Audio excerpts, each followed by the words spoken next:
சௌக்கியமா? How are you? உங்கள் வாழ்வை மகிழ்ச்சியாக நீங்கள் மாற்ற விரும்பினால் முதல் மந்திரம் இதுதான். எல்லோரையும் நேசியுங்கள். கோபமே வேண்டாம்.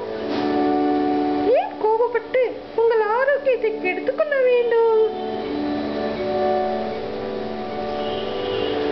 உங்களுக்கு தியானத்தில் நம்பிக்கை இருக்கிறதா? இல்லையா? பரவாயில்லை, தியானமே வேண்டாம். ஜஸ்ட் கண்களை மூடுங்கள். ஜஸ்ட் 2 or 3 minutes போதும்.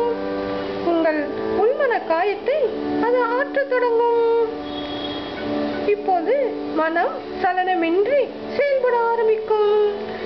கடவுளின் ஈரம் கண்களில் படித்துவிடும். ஒரு கோயிலின் கதவை போல மனம் திறந்து கொள்ளும். இதனை நம் பாக்கு இதழில் தொகுத்து எழுதியவர் எஸ். நீரஜா, ஹைதராபாத்.